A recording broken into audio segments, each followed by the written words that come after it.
Dan, as a fellow Tory observer, it's the first time in 14 years that we're out of government. I know, Tom. So we're now filming this on Tuesday after the general election, and the Conservative Party is now down to 121 MPs, and is in the first time is in opposition in really a generation, and certainly in my career. I think it was widely expected that the Conservative Party were going to lose this election, but we're going to be turning to look now about what the Conservative Party does going forward. So do you want to kick us off on a bit about what will likely kickstart the leadership process before we get there?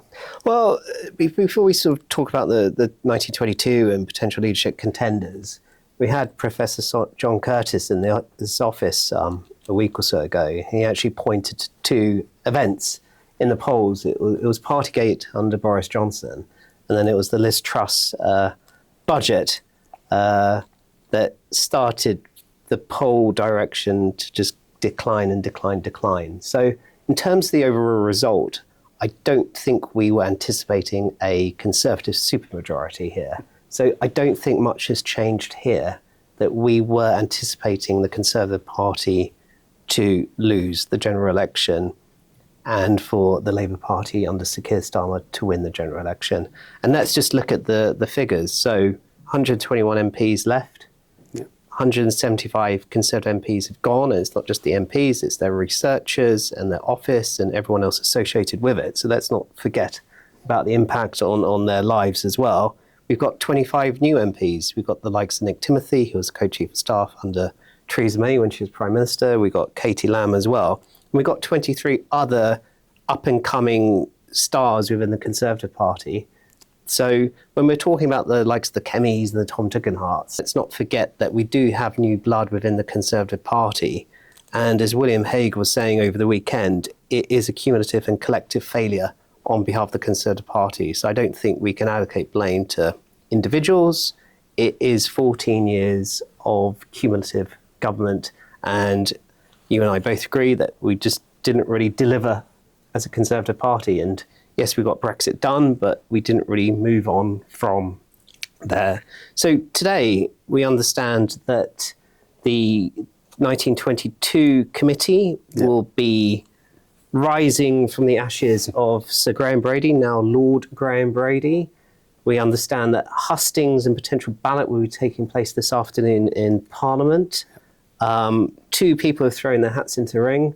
Sir Geoffrey Clifton-Brown, an Etonian, I think he's got a Cotswold seat. And also we got Bob Blackman, who is a great MP. Both seem to favour a long leadership process that will take us beyond the Conservative Party conference in September that's taking place in Birmingham. I think Dan and I will be there. Yeah. We're looking forward to that.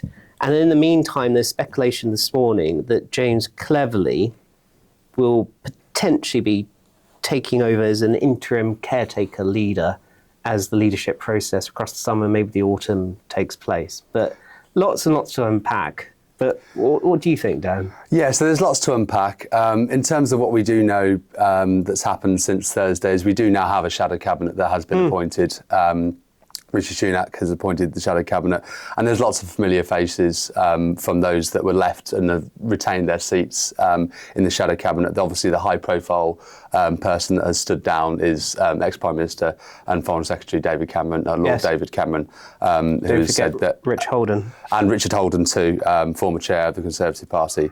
So there's a few high-profile changes there, but there does now provide the opportunity for some of those that are within the shadow cabinets when Parliament convenes this week and then post the new government's King's Speech. It does provide those that are within the shadow cabinet and haven't experienced opposition a chance to shine and a chance to really scrutinise the agenda of the new government. And I think that will take place in the next few weeks ahead of Conservative Party conference.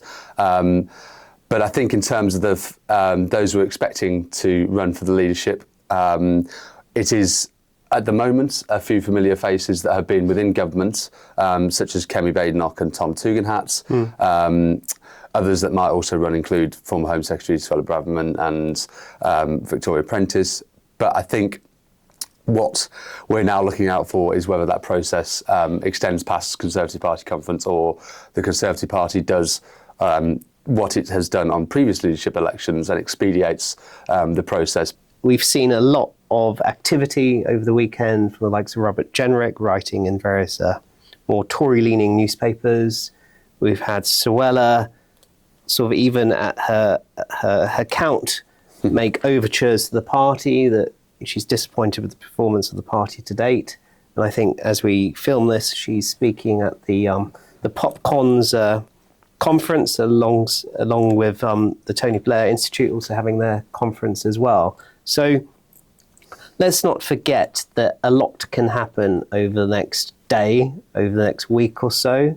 I wasn't there, but were you there at the Tom Tugendhat party? I wasn't, Tom, but I think this is the sort of events that we'll see crop up over the summer when obviously recesses, we're hearing, would likely begin at the end of the month. Yeah. And then I think over the summer we'll start to see the rising of a few campaigns, more formalised campaigns from some of those leadership contenders that Tom has mentioned. But as Tom said, we might yet see some of the new MPs that Tom mentioned, the new 25 Conservative MPs, throw their hat into the ring, including former Chief of Staff Nick Timothy and some others. So I think nothing is yet set in stone where the leadership race is concerned. And this is obviously a period of opposition for the Conservative Party, and the attention will be on the new government and the new government's agenda. So from our perspective, we're looking out for those that are going to be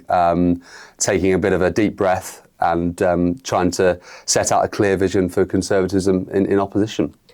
Well, yes, and unfortunately we managed to get 121 MPs, so we are the largest opposition party, followed by the Lib Dems, and then we've also need to figure out how the Conservative Party deals with a Richard Tice, Raj and 3 other Reform MPs, and does the party accommodate them? Who knows? And amongst that, the various leadership candidates will be talking to donors, to activists, to other members, trying to whip up support that why they should support their leadership of the Conservative Party. Any final thoughts, Dan? No, not really. I'd just say that we'll be looking out for some of those things that often get ignored within the high sort of politics. So we'll be looking out for those that take on board new select committee chairs. Yep. The Lib Dems will obviously be, as the now new third party after they surrendered that to the SNP in the last couple of parliaments with 71 MPs. They'll take on a few chairpersonships of the select committees, and the Conservatives will still retain, like Labour did when they were in opposition, a good portion of those. So there's still the opportunity for some of those new MPs that we've mentioned, as well as some familiar faces who've served within government, to then actually make a name for themselves again. And as part of Cicero Unplugged, who do you reckon will be the next leader? I think the Conservative Party will likely pick Kemi Badenoch as the next leader. She's had an unofficial sort of campaign running for a while, given that the Conservative Party has changed leader a couple of times. There's obviously been those that were within government that have been taking soundings from colleagues, and I think that Kemi Badenoch, she's served in government for a number of years, and she has a bit of support from those on both sides of the party, within the One Nation wing and the wing at the more right of the party. I think as an outside horse, I reckon if he put his name into the hat, James Cleverly, the Shadow Home Secretary.